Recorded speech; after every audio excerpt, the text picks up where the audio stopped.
এটা পালালেম beach, south গোয়াতেই পড়ে।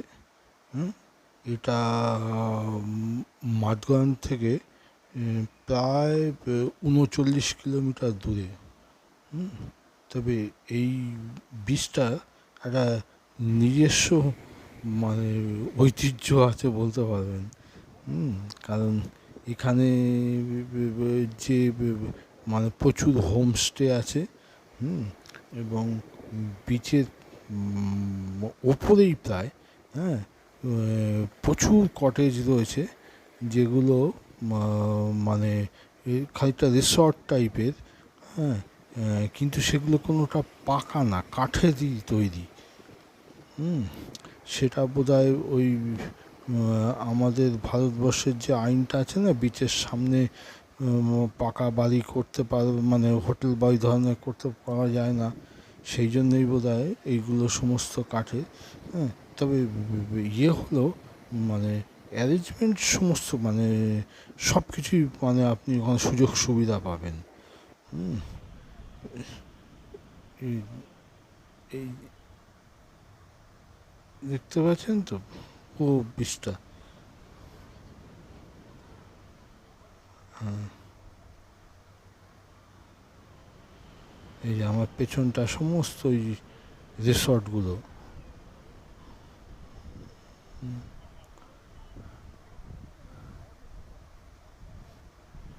এবং প্রচুর ফরেনার এখানে দেখা যায়।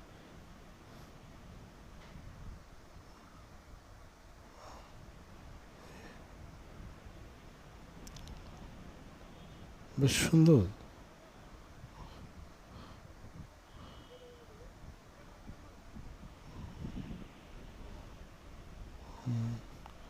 আর একটা জিনিস এখানে বেশ সুন্দর, এই যে মানে নৌকোগুলো রয়েছে,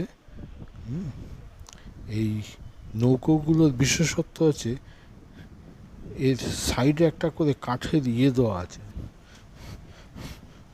ফলে যখন সেগুলো সমুদ্রে মানে ভাসে তখন খুব একটা মানে দোলে না।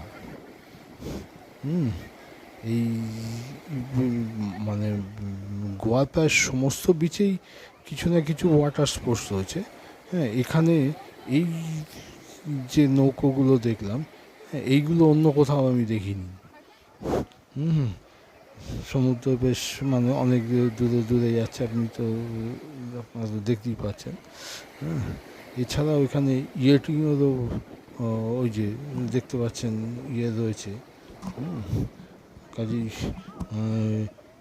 এই বীচটা খুবই সুন্দর এবং খুব পপুলার বীচ। ওই যে সাইড দিয়ে দেখেছেন পুরো ওই কার্ভটার ভেতর ছোট ছোট সমস্ত ওই কটেজগুলো রয়েছে। ওখানে আবার সানবাথ করার জন্য এই যে কটেজগুলো রয়েছে, সানবাথ করার জন্য ইয়েও রয়েছে, মানে ওই বেডের মতন, সেখানে ইয়েও করতে পারবে। সব সময় এখানে মানে টুরিস্ট রয়েছে, লোকাল এবং বিশেষ করে এখানে ফরেনারই বেশি।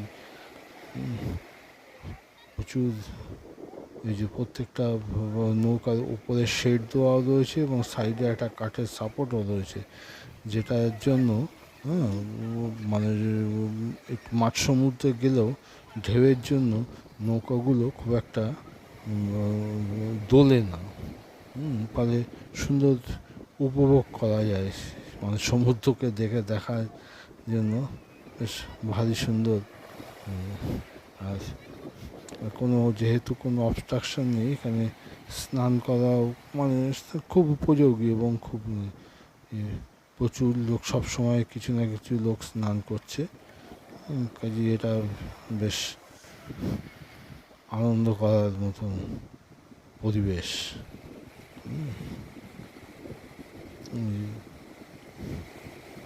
সুন্দর বীজটা। এটা আমি বিভিন্নভাবে মানে ইয়েগুলো আপনাদের কাছে তুলে ধরার চেষ্টা করছি। এই যে কটেজগুলো দেখেছেন, আর এই যে নিচে সব স্নানবাত করছে।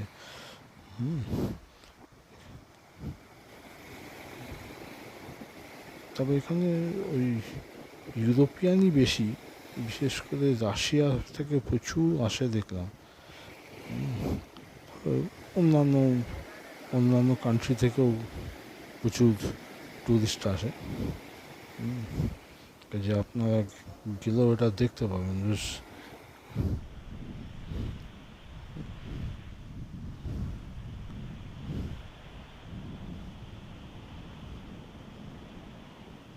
ঢেউগুলোও যে খুব বড় বড় তা না, কিন্তু বেশ সুন্দর।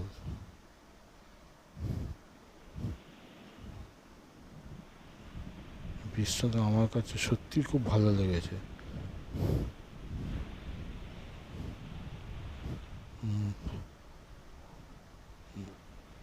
মানে নর্থ গোয়ার অন্যান্য বীচগুলো যেরকম, সে তুলনায় সাউথ গোয়ার এই বীচটা খুবই পপুলার বীচ।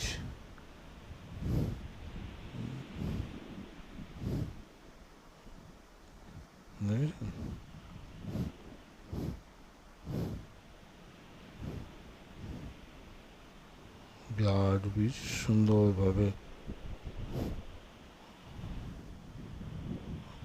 দূরে কতগুলো দ্বীপের মতনও দেখা যাচ্ছে।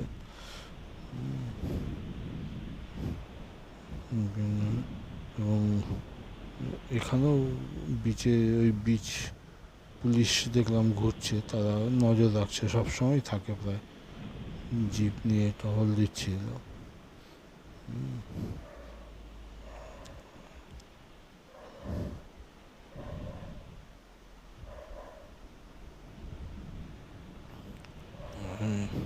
এই জন্য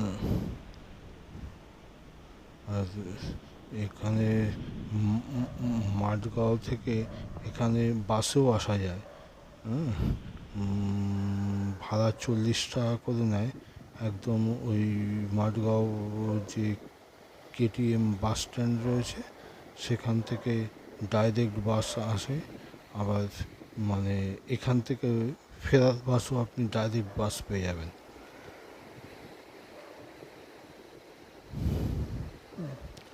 ফলে ওখান থেকে আসাটা খুব একটা নয়। আর এছাড়া তো গোয়ার প্রায় সব জায়গাতেই ওই স্কুটি ভাড়া পাওয়া যায়, 400-500 টাকা করে নেয় সারাদিনের জন্য। বেশ সুন্দর আছে। বাস না পেলেও আপনি নিজেও এইভাবে আর কি যাতায়াত করতে পারবেন।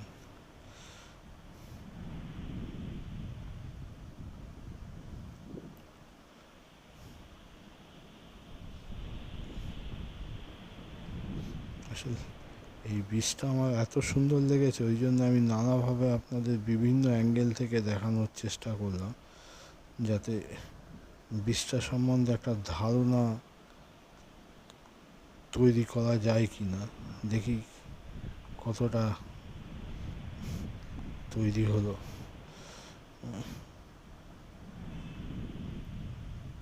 তবে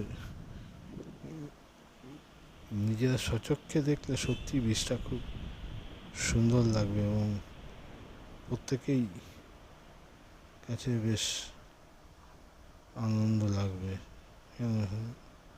যাক, দেখি আমার চেষ্টা কতটা সফল হলো। এখানেই রাখ।